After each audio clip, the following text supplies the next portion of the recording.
So ವೀಕ್ಷಕರೇ ನೋಡಿದ್ರಲ್ಲ ಇಷ್ಟೊತ್ತು ಅಂದರೆ ಸಿಕ್ಕಾಪಟ್ಟೆ ಕ್ರೌಡ್ ಇತ್ತು ಚಂದ್ರು ಅವರ ಹೋಟೆಲಲ್ಲಿ. ನಮ್ಮ ಕಸ್ಟಮರ್ಸ್ ಎಲ್ಲ ಏನು ಹೇಳಿದ್ರು, ಬೆಳ್ಳುಳ್ಳಿ ಕಬಾಬ್ ತಿಂದವರು ಅಥವಾ ಬಿರಿಯಾನಿ ತಿಂದವರು ಅಥವಾ ರಾಹುಲನ್ನು ನೋಡಿದವರೆಲ್ಲ ಏನು ಹೇಳಿದ್ರು ಅಂತ ಇಷ್ಟೊತ್ತು ನೋಡ್ಕೊಂಡು ಬಂದ್ವಿ. ಸೊ ಇದೀಗ ಫೈನಲಿ ಚಂದ್ರು ಸರ್ ಸಿಕ್ಕಾಪಟ್ಟೆ ಬ್ಯುಸಿ ಇದ್ರು. ಈಗ ಒಂದು 5 ನಿಮಿಷ ಆದರೂ ಬನ್ನಿ ಸರ್ ಅಂತ ಹೇಳಿದ ತಕ್ಷಣ ಬಂದಿದ್ದಾರೆ. ಸೊ ಬನ್ನಿ ನೇರವಾಗಿ ಅವ್ರ ಹತ್ರ ಮಾತಾಡೋಣ, ಏನು ಹೇಳ್ತಾರೆ ಇದ್ರ ಬಗ್ಗೆ ಫಸ್ಟ್ ರಿಯಾಕ್ಷನ್ ಅವ್ರ ಹತ್ರ ಕೇಳೋಣ. ಹಲೋ ಸರ್, ಹೇಗಿದ್ದೀರಾ? ಚೆನ್ನಾಗಿದ್ದೀವಿ, ನೀವು ಹೇಳಿ ಮೇಡಮ್. ಸರ್, ಫಸ್ಟು ಈ ಒಂದು ಜನಗಳ ಪ್ರೀತಿ ಇರ್ಬೋದು, ಅಂದರೆ ಸಿಕ್ಕಾಪಟ್ಟೆ ಕ್ರೌಡ್ ಇರ್ಬೋದು, ಪ್ರತಿಯೊಬ್ಬರು ಬಂದು ಬೆಳ್ಳುಳ್ಳಿ ಕಬಾಬ್ ಕೇಳೋದಿರ್ಬೋದು, ಅಥವಾ ಸೋಷಿಯಲ್ ಮೀಡಿಯಾದಲ್ಲಿ ಸಿಕ್ಕಾಪಟ್ಟೆ ಟ್ರೋಲ್ ಮಾಡ್ಬೋದು, ಅಥವಾ ಫಾಲೋವರ್ಸ್ ನಿಮಗೆ ಜಾಸ್ತಿ ಆಗಿರ್ಬೋದು, ನಿಮಗೆ ಸಿಕ್ಕಾಪಟ್ಟೆ ಡಿಮ್ಯಾಂಡ್ ಜಾಸ್ತಿ ಆಗಿಬಿಡ್ತು ಸಡನ್ನಾಗಿ. ಏನು ನೀವು ಇದ್ರ ಬಗ್ಗೆ ನಿಮ್ಮ ಫಸ್ಟ್ ರಿಯಾಕ್ಷನ್ ಕೊಡಿ ಸರ್. ಇದು ಸಡನ್ ಅಂತಲ್ಲ, ನನಗೆ ನಾನು ಮಾಡಿ 32 ವರ್ಷ ಆಯಿತು ಈ ಹೋಟ್ಲ್ ಇಂಡಸ್ಟ್ರಿಗೆ ಬಂದೆ, ಖುಷಿಯಾಗಿ ಮಾಡಿದೆ. ಏನೋ ಒಂದು ನಮಗೆ ಒಂದು ಗಾಡ್ ಗಿಫ್ಟ್ ಥರ ಈ ಬೆಳ್ಳುಳ್ಳಿ ಕಬಾಬ್ ಅನ್ನೋದು ತಮಾಷೆಗೆ ಮಾಡಿ ಇವತ್ತು ಈ ಮಟ್ಟಿಗೆ ಬೆಳೆದಿದೆ.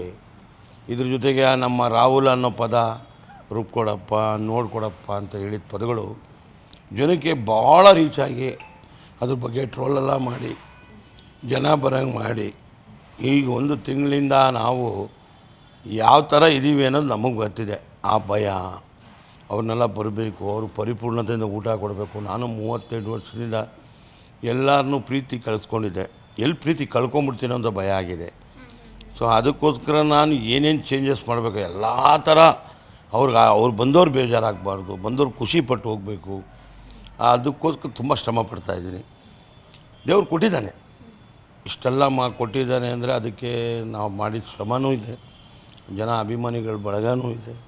ಎಂಟೈರ್ ವರ್ಲ್ಡಿಂದ, ಕರ್ನಾಟಕದಿಂದ, ಮೂಲೆಗಳಿಂದ ಬಂದು ಮಾತಾಡಿಸೋದು, ಆ ಸೆಲ್ಫಿ ತೊಗೊಳೋದು, ಆ ಮಾತುಕತೆಗಳು ಒಂದು ಕುಟುಂಬದವ್ರ ಥರ ನೋಡ್ತಾ ಇದ್ದಾರೆ. ತುಂಬ ಪ್ರೀತಿ ಆಗುತ್ತೆ. ಯಾವುದೋ ಜನ್ಮದ ನಾನು ಯಾವ ಪುಣ್ಯ ಮಾಡಿದ್ನೋ ಅದು ಈ ಜನ್ಮದಲ್ಲಿ ನಾನು ತೀರ್ಸ್ಕೊತಾ ಇದ್ದೀನಿ. ನನ್ನ ಶ್ರಮಕ್ಕೆ ಒಂದು ಒಳ್ಳೆಯ ಪ್ರತಿಫಲ ಸಿಕ್ಬಿಡ್ತು. ಸೊ ಎಲ್ಲರಿಗೂ ಧನ್ಯವಾದ. ಯಾರು ನೋಡ್ತಾ ಇದ್ದಾರೋ, ಯಾರು ಕೇಳ್ತಾ ಇದ್ದಾರೋ, ಯಾರು ನನ್ನ ಹತ್ರ ಬಂದಿದ್ದಾರೋ ಪ್ರತಿಯೊಬ್ಬರಿಗೂ ನಾನು ನಿಮಗೆ ಚಿರಋಣಿಯಾಗಿರ್ತೀನಿ. ತುಂಬ ಕಷ್ಟ ಇದೆ. ಇವತ್ತೇನೋ ಬೆಳ್ಳುಳ್ಳಿ ಬಂದುಬಿಟ್ಟಿದೆ, ಆಗಿಬಿಟ್ಟಿದೆ ಅನ್ನೋದಲ್ಲ, ಅದ್ರದ್ದು ಹಿಂದೆ ಪರಿಶ್ರಮ ಭಾಳ ಇದೆ. ಅದನ್ನೆಲ್ಲರೂ ಅರ್ಥ ಮಾಡ್ಕೋಬೇಕು. ಸ್ವಲ್ಪ ಈ ಸೆಲ್ಫಿಗಳು, ಆಮೇಲೆ ಡಿಸ್ಟರ್ಬ್ ಮಾಡೋದು, ಸಾರು ಚೆಲ್ಲೋಗ್ಬಿಡುತ್ತೆ ಶರ್ಟ್ಗಳ ಮೇಲೆ. ತೊಗೊಂಡೋಗ್ತಾ ಇರ್ತಾರೆ ಸಪ್ಲೈಯರ್ಸ್, ಊಟ ತೊಗೊಂಡೋಗ್ತಾ ಇರ್ತಾರೆ, ಅವ್ರಿಗೂ ಅರ್ಜೆಂಟಾಗಿ ಊಟ ಕೊಡಬೇಕು. ನಾವು ಫೋಟೋಗಳು ತೊಗೊಂಡೋಗಿ ಇದೊಂದು ತೊಂದರೆ ಆಗಿದೆ.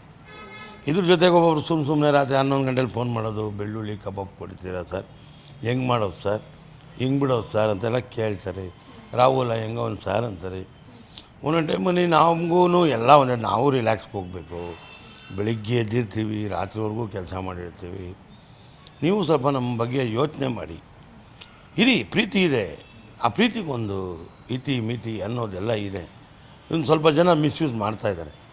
ಸುಮ್ಮನೆ ಕರೆ ಮಾಡೋದು, ಡಿಸ್ಟರ್ಬ್ ಮಾಡೋದು, ತರಲೆ ಮಾಡೋದು, ಅದೆಲ್ಲ ಒಳ್ಳೆಯದಲ್ಲ. ನಾವು ಹೇಳ್ಕೊಟ್ಟಿರೋದು ಅಡುಗೆ. ಆ ಅಡುಗೆನ 4 ಜನಕ್ಕೆ ನಾಲಿಗೆಗೆ ರುಚಿಯಾಗಿ ಅವರು ಖುಷಿಪಟ್ಟು. ನೀವು ಬಂದಾಗ ಒಬ್ಬರು ಜರ್ಮನಿಯಿಂದ ಬಂದಿದ್ದರು, ಅವ್ರ ಹತ್ರ ಇಂಟರ್ವ್ಯೂ ತೊಗೊಂಡ್ರೆ ಗೊತ್ತಿಲ್ಲ.